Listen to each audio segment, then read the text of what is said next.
Regis University in Denver is on lockdown tonight. University posted online that someone saw 3 men walking around campus, one of them carrying what appeared to be a shotgun. The university says Denver police are on campus. They're asking students to stay in a safe place and call 911 if they see anything suspicious. We're waiting on more information from Denver police.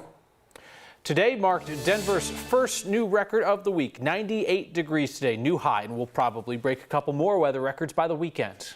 3 school districts are sending students home early to keep them out of hot classrooms. Thompson School District in Loveland and Poudre School District in Fort Collins are dismissing kids 2 hours early tomorrow and Thursday. Denver Public Schools has some campuses letting out early and a couple closed altogether. The last-minute changes are causing confusion for some parents juggling kids at multiple campuses. 9 News reporter Kelly Rinke looks at all these scrambled schedules. For days, the heat inside Skinner Middle School has been brutal. Opening the windows for a slight breeze wasn't enough. I'll send them 2-3 water bottles, ice. We bought them the insulated water bottles, tank top, shorts. Desiree Padilla tried to help her son in the 6th grade stay cool. Bit of a challenge when classrooms are reaching 90 degrees. This picture is from a teacher at a different DPS school. Now the district is deciding keeping kids out of the classroom is probably best. One idea we had was keeping our son home. I understand things come up and happen, but I definitely wish we would have had a little bit more heads up. This afternoon, DPS announced at least 28 schools will be dismissing kids early until Friday. Skinner Middle School is letting out at 11 a.m., leaving some parents scrambling for pickup. We have 3 children in DPS schools, so it's trying to figure out 3 different schedules, 3 different kids, 3 different schools. In 2019, DPS says 55 schools didn't have air conditioning.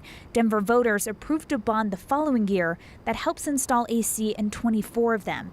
Skinner Middle School is still thanking voters for funding some upgrades, but the campus didn't make the cut for AC. My husband and I had tossed around the idea of one of us leaving early, one of us going in late, just to accommodate these, changes with DPS. Kids are getting a break from the heat, but the pressure is now on parents to figure out their plans after school. 3 schools will be closed all day Wednesday and Thursday because of the heat. The district says those schools are seeing high temperatures in the building earlier in the day, and that's why they thought it made more sense to do that rather than dismiss early. Kyle. Unproductive, if not dangerous, to have kids in classrooms that hot. Yeah, and a lot of kids were complaining over the last couple of days, so I think parents were relieved to get their kids out of those classrooms as well, although they're trying to figure out these schedules now. Yeah. Kelly Rinke, thank you. Ooh. Yeah. You can't blame those poor kiddos because it is just too hot out there. Today marking day 62 in the 90s here in the Denver area, of course, well above our average. No great surprise. And still at this 10 o'clock hour, it is quite toasty. Some 70s and 80s still out there around Fort Lupton. 60s in Estes Park through Netherland, Blackhawk right now at 68. But this ridge of high pressure just continues to build back into Colorado for the next 2 days. We'll be heading into record-setting territory yet again. But I promise some relief is on the way. We just got to wait till Friday and into Saturday for some cooler temperatures and a little bit of rain. Tomorrow we are under a heat advisory, 10 o'clock until 6 p.m. That's up and down the I-25 corridor. Temperatures running in the mid to upper 90s.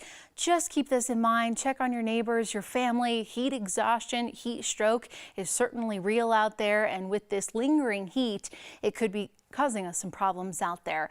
Tomorrow, we also are going to bring in a bit of smoke from wildfires burning out to the west, so kind of keep that in mind. And then looking ahead, yes, a cool off is coming, well deserved. Details on that, Kyle, when I see you in about 10 minutes. All right, thank you, Danielle. The smoke from the wildfires burning on the west coast is coming into Colorado. That's why we've had some hazy skies. There are more than 40 fires burning across Idaho, Oregon, and California. Even if you can't see or smell the smoke, it can impact your health, especially for people with heart disease and respiratory illnesses.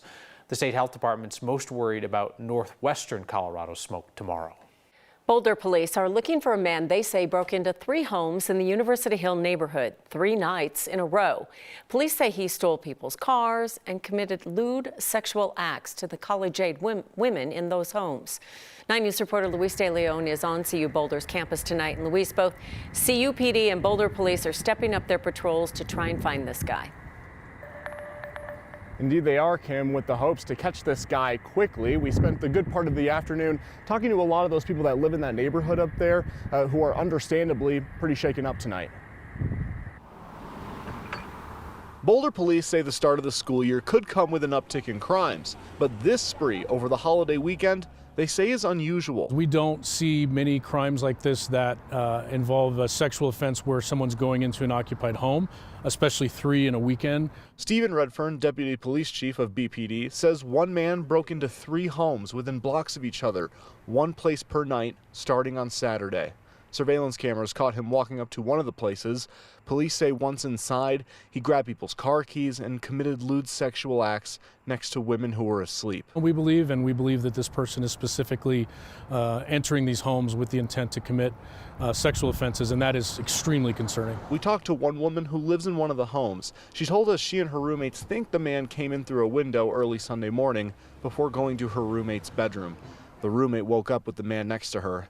Police think the man stole 2 sets of car keys and 1 car from that place. It's one of the most serious and for the victim very impactful in a negative way crime that we have. Redfern says all the homes hit had either a door or window unlocked. By no means are we putting any of the onus on the victims in these cases. Clearly, we're just asking people to take a little bit of extra precaution, not only to secure their residence, but also to make sure that they're paying a little bit of attention to who's around.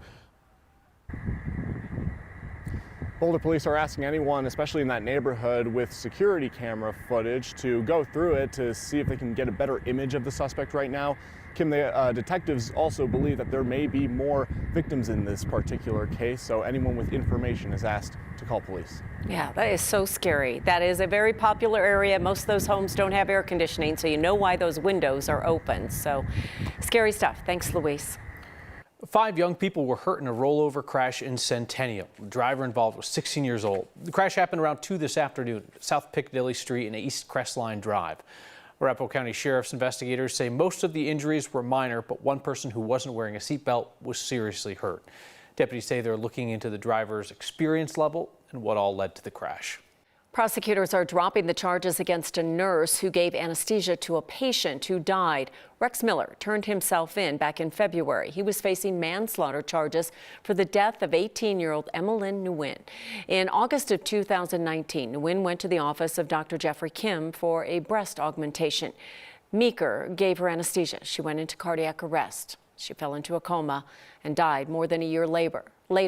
An arrest affidavit from Meeker and his boss, Dr. Kim, said the 2 men waited more than 5 hours to call 911. Kim is still facing charges for aggravated assault and criminally negligent homicide. Documents filed by prosecutors say Miller has agreed to testify against his boss.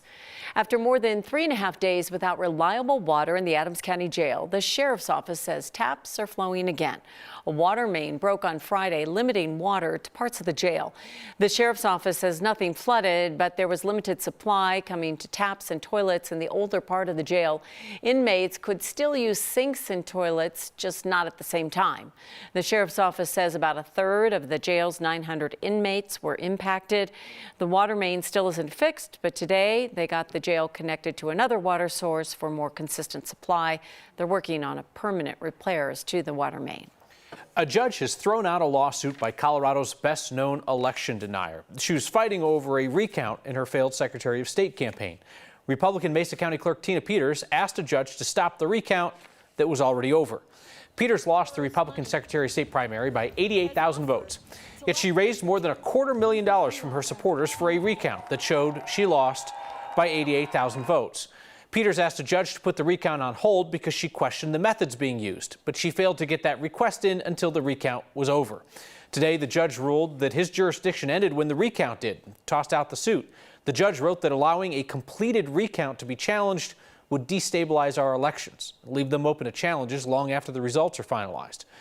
On the criminal side, Peters is facing felony charges tied to tampering with elections equipment in search of voter fraud. She's not even allowed to oversee elections in her own county. For the first time, a judge has ruled that taking part in the January 6th insurrection should disqualify someone from holding office. A neighborhood pushed for years to get its high school back. Now they're celebrating a special and hard-fought homecoming. The oil field that set the ocean on fire is still hurting the planet. It's just tougher to see.